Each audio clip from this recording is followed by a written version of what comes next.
औज़ुबिल्लाहिमिनश्शैतानिर्रजीम बिस्मिल्लाहिर्रहमानिर्रहीम अल्लाहुम्मा सल्लि अला सय्यिदिना व मौलाना मुहम्मदिन मादिनिल जुदी वल करम व अला आलिहि व बारिक वसल्लम। मोहतरम ख़वातीन व हज़रात, अस्सलामु अलैकुम। इत्तिसालुन नबी सल्लल्लाहु अलैहि वसल्लम हमारा लाइव सेशन होता है एवरी थर्सडे रात 9 बजे, और आजकल हम उसमें हज़रत यूसुफ़ अलैहिस्सलाम के किस्से में छुपे हुए राज, हिकमतें और फार्मूले समझने की कोशिश कर रहे हैं। उसमें हमारे लिए जो लेसन्स हैं उनको समझने की कोशिश कर रहे हैं। और ये किताब लिखी है जनाब ख्वाजा शमसुद्दीन अज़ीमी साहब ने आका सल्लल्लाहु अलैहि वसल्लम की मेहरबान मंजूरी के बाद। जनाब हज़रत यूसुफ़ अलैहिस्सलाम का किस्सा बहुत बड़ी मिस्ट्री अपने अंदर छुपाए हुए है। जैसे ख्वाबों की दुनिया में एक मिस्ट्री होती है, उसी तरह से हज़रत यूसुफ़ अलैहिस्सलाम के किस्से में अगर हम गौर करें तो एक मिस्ट्री नज़र आती है।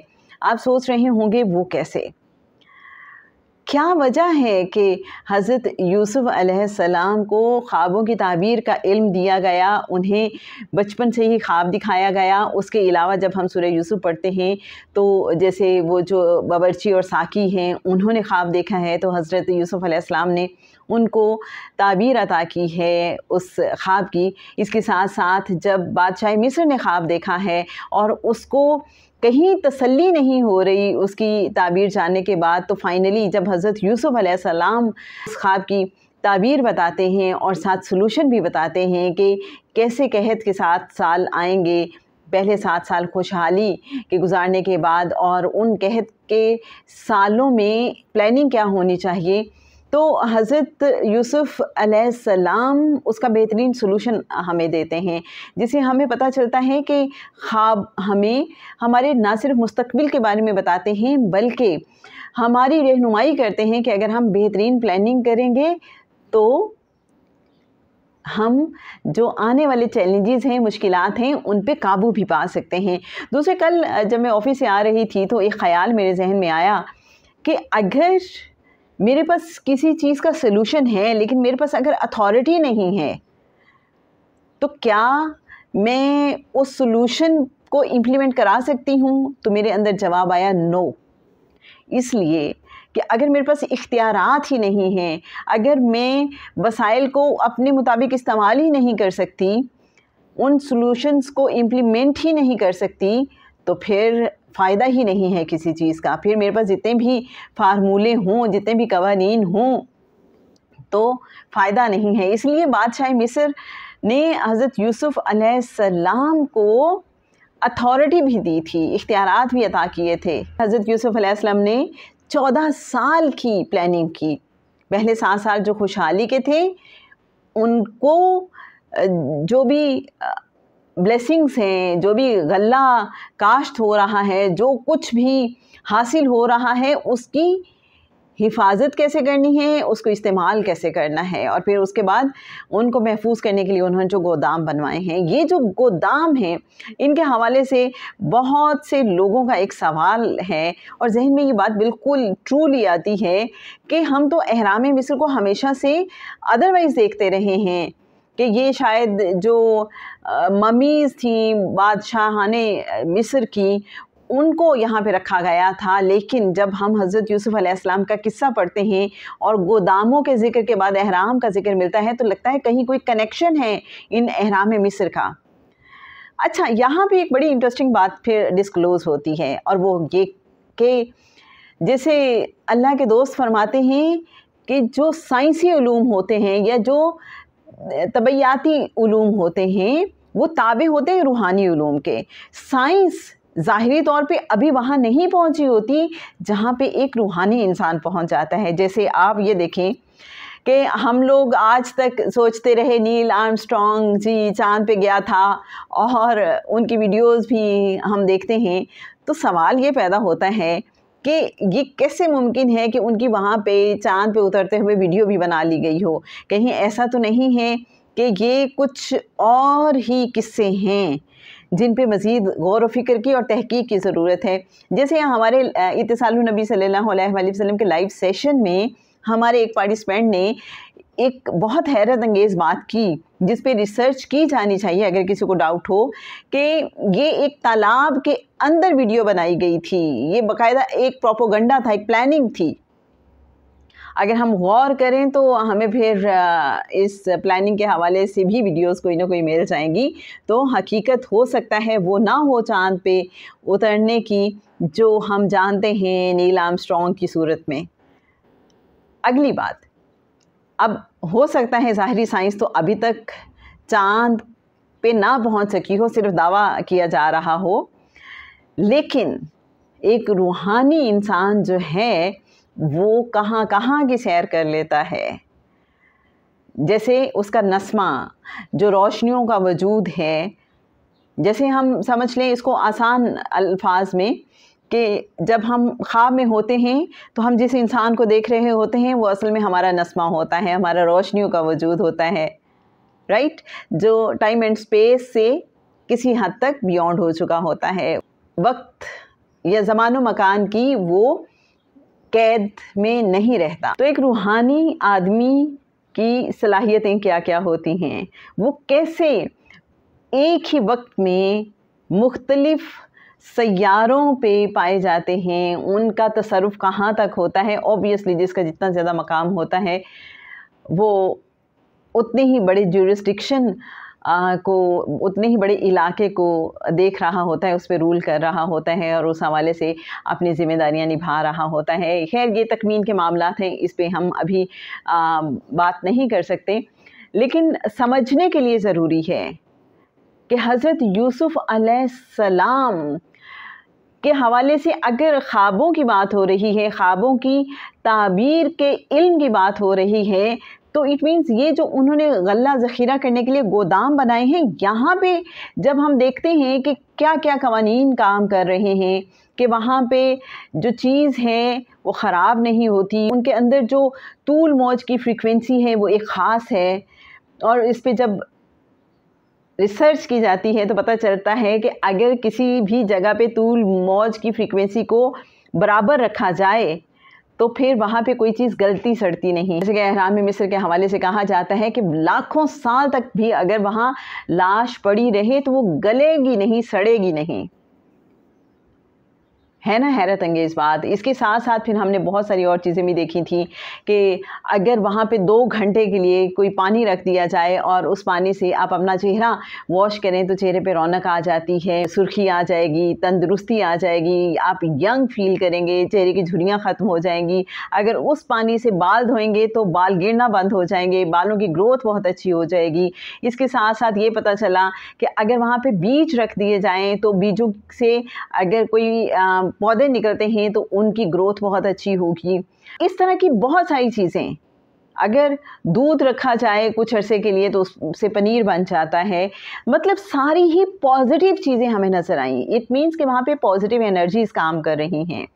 अच्छा, मेरे ज़हन में क्या आया जब हम इसको पढ़ रहे थे कि एहराम से मुराद क्या है।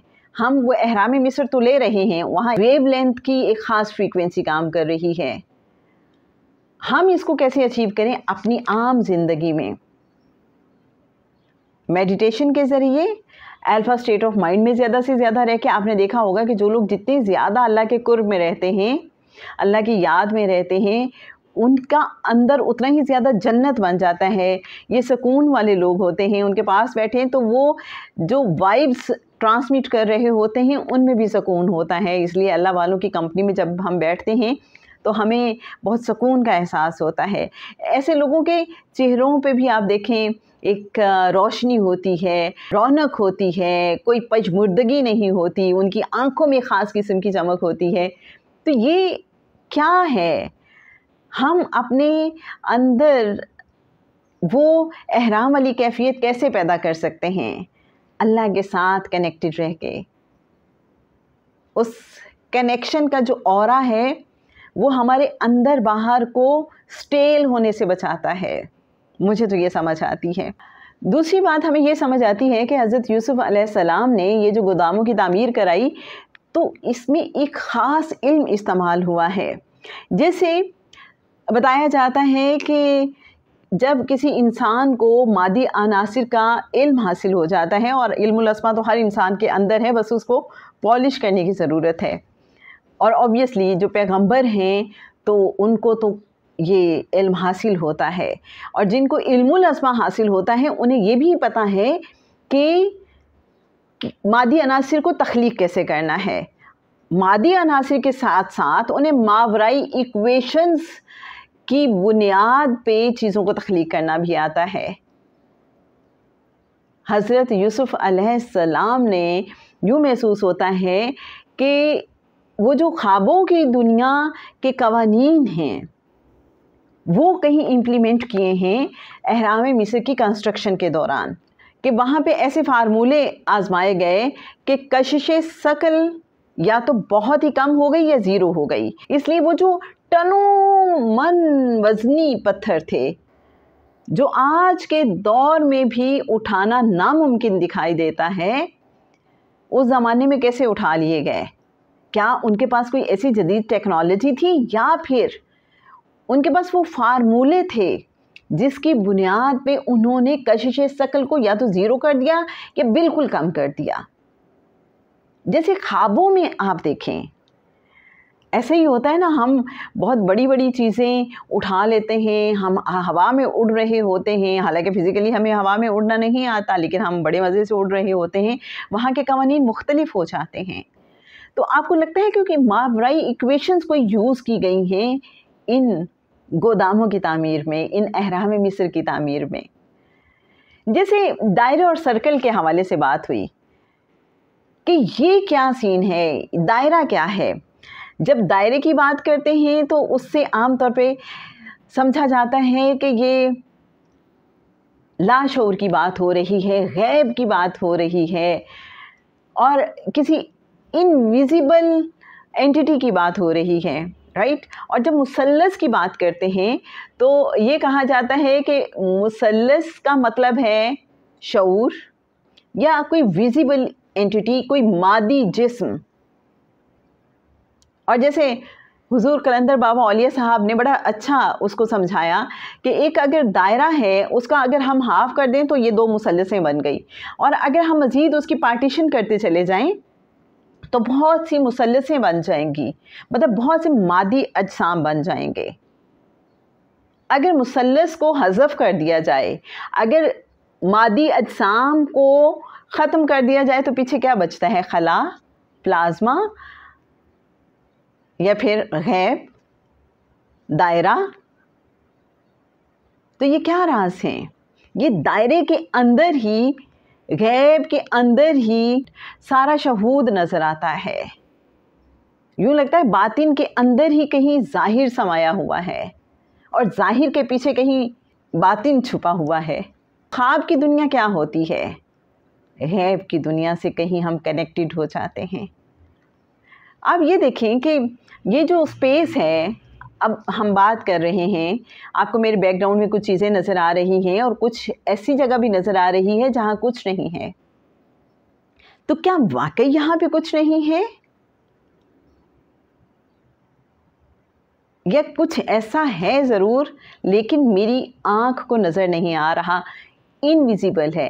तो इट मीन्स कि जहाँ जहाँ ट्रायंगल है वहाँ मेरी आँख देख सकती है, और जहाँ ट्रायंगल नहीं है, जहाँ कोई मादी वजूद नहीं है, वहाँ मेरी आँख नहीं देख सकती, लेकिन वहाँ पे भी हो सकता है कुछ मौजूद हो।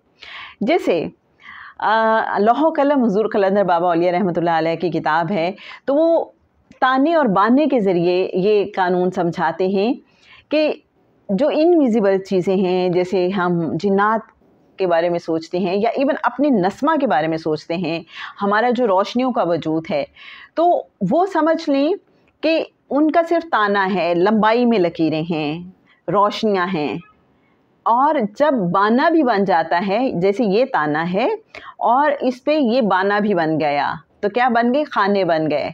उन खानों को मज़ीद डिवाइड करेंगे तो मुसल्लस बन जाएगी, राइट।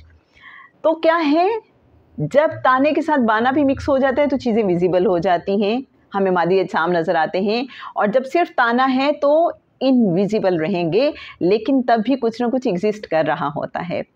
अच्छा, मेरा जहन अब दोबारा चला गया है कि ये कायनात तख्लीक कहाँ से हुई है, कब हुई है, जब अल्लाह ने अपने नूर से इस कायनात को तख्लीक किया। और जो कुरान पाक में हम पढ़ते हैं, हर हरकत करती हुई जो चीज़ है, हर जो जानदार चीज़ है, हर जिंदा चीज़ जो है वो पानी से तख्लीक की गई है।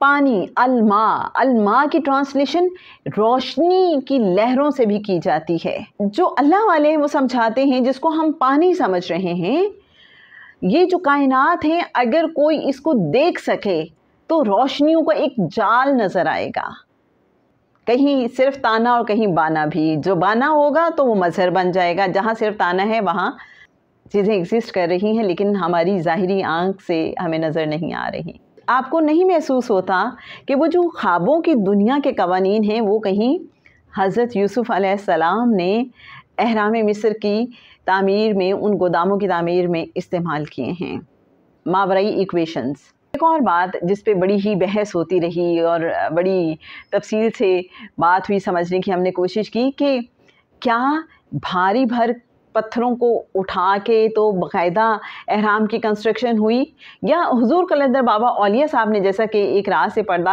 हटाया कि पहाड़ों को तराश के ये एहराम बनाए गए और फिर उनके अंदर एक ही तूल मौज के, एक ही वेव लेंथ की फ्रीक्वेंसी के रूम्स बनाए गए।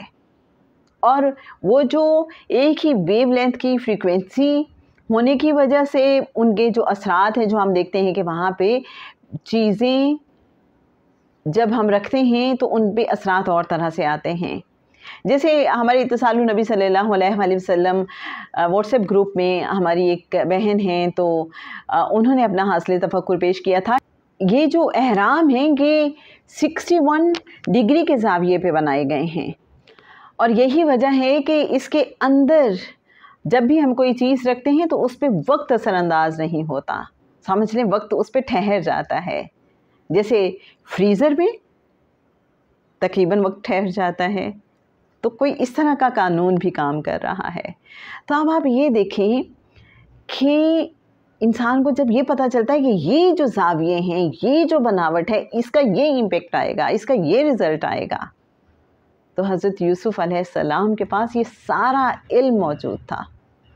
और समझ ये भी आती है कि हम अपने इस दौर को बड़ा मॉडर्न समझते हैं और हम समझते हैं कि टेक्नोलॉजी के हिसाब से हम बहुत आगे हैं, लेकिन जब हम गौर करते हैं तो पता चलता है कि वो बहुत आगे थे हमसे भी।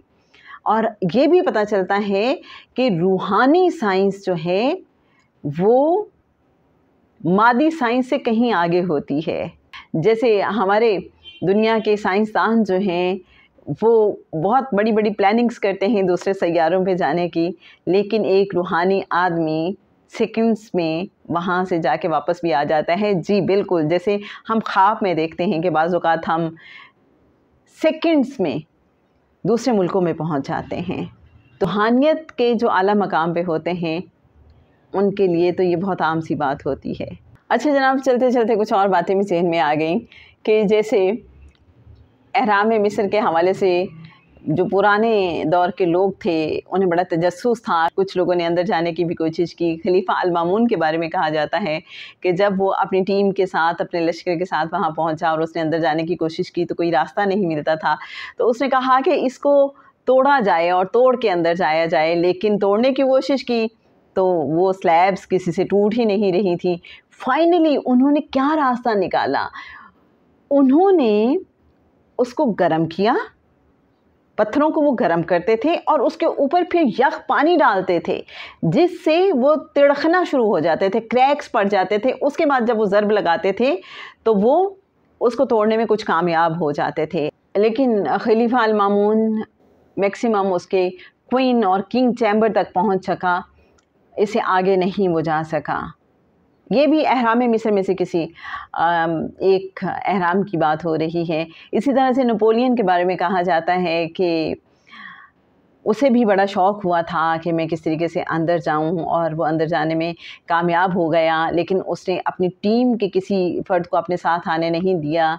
और जब वो अंदर गया उसके बाद जब वो बाहर आया तो उसकी बहुत अजीब कैफियत थी किसी ने उससे पूछा नहीं, लेकिन बाद में उसकी डायरी से ये पता चला कि वहाँ वो किसी ऐसे गोशे में पहुँच गया था, या फिर वहाँ के असरात उसके ज़हन पे कुछ यूँ मुरतब हुए थे कि उसके दिमाग के कुछ जो सेल्स थे वो एक्टिवेट हो गए और उसने अपना फ्यूचर देख लिया था और उसे पता चल गया था कि उसके साथ क्या होने वाला है। और इसके साथ साथ हम ये भी पढ़ रहे थे, हुज़ूर कलंदर बाबा औलिया साहब ने भी इस हवाले से बात की कि अहराम है ये तवानाई का ज़ख़ीरा है। और इस पे अभी भी हम बहुत सी वीडियोस देख सकते हैं, बहुत से लोग ये बात करते हैं कि शायद ये एलियंस ने बनाए थे या फिर ये कॉस्मिक जो एनर्जी है उसके ये सेंटर्स थे और यहाँ से कुछ वायरलेस तरीके से एनर्जी ट्रांसमिट होती थी दूसरे जो कुछ प्लैनेट्स हैं वहाँ पे। तो ये क्या राज है? मतलब उसके लिए कुछ ज़रूरत नहीं थी, किसी और मीडियम की ज़रूरत नहीं थी, कोई वायरलेस सिस्टम था और ये एनर्जी सेंटर्स थे। अब इनमें क्या क्या राज पोशीदा हैं? एनर्जी सेंटर्स की बात तो समझ आती है। और जनाब इसके साथ साथ हमने देखा था कि हुज़ूर कलंदर बाबा औलिया साहब फरमाते हैं कि एहराम के अंदर डिहाइड्रेशन और ममीफिकेशन का जो अमल है वो ज़हूर पजीर है। एक इंतहाई ताकतवर तवानाई मौजूद है और एहराम की जो मखरूती शक्ल है वो बरकी मकनातीसी लहरों को अपनी जानिब खींच लेती है, जिसकी वजह से उसके अंदर कॉस्मिक रेज़ का ज़ख़ीरा हो जाता है।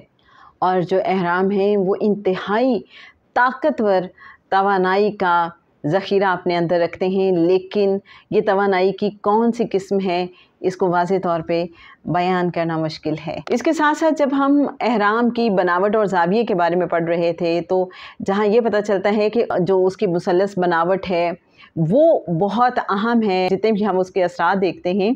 इसके साथ साथ ये भी पता चला कि एहरामी शक्ल से इलेक्ट्रिक और मैग्नेटिक तवानाई की लहरें खारिज होती हैं और ये जो लहरें हैं ये सबसे ज़्यादा इफ़ेक्टिव कहाँ पे होती हैं? अगर हम एहराम को देख रहे हैं, ये ये मुसल्लस हो गई और इसकी जो 1/3 नोक के नीचे हम आ जाते हैं तो वहाँ पे बताया जा रहा है कि सबसे ज़्यादा इनका इम्पेक्ट होता है। इसको यूँ समझा जा सकता है कि जब हम ये मुसल्लस की बात कर रहे हैं तो ऑब्वियसली जैसे जैसे ऊपर का एरिया तंग होता जा रहा है तो वहाँ पे एनर्जी इकट्ठी हो रही है।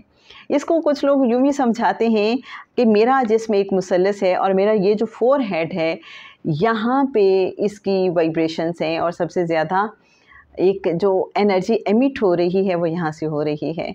हर एक का समझने का समझाने का अपना अंदाज़ है। जनाब इस हवाले से हम मज़ीद भी बात करेंगे लेकिन नेक्स्ट एपिसोड्स में। आज के लिए बस इतना ही। आपको इस हवाले से जो भी समझ आती है आप भी ज़रूर हमारे साथ शेयर कीजिएगा। इंशाल्लाह अपने अगले इत्तिसालुन नबी सल्लल्लाहु अलैहि वसल्लम लाइव सेशन में आप सबके साथ मिलके हम इसको मज़ीद समझने की कोशिश करेंगे। अल्लाहुम्मा सल्ली अला सय्यदिना व मौलाना मुहम्मदिन मादिनिल जूदि वल करम व अला आलिहि व सहबिहि व बारिक व सल्लिम।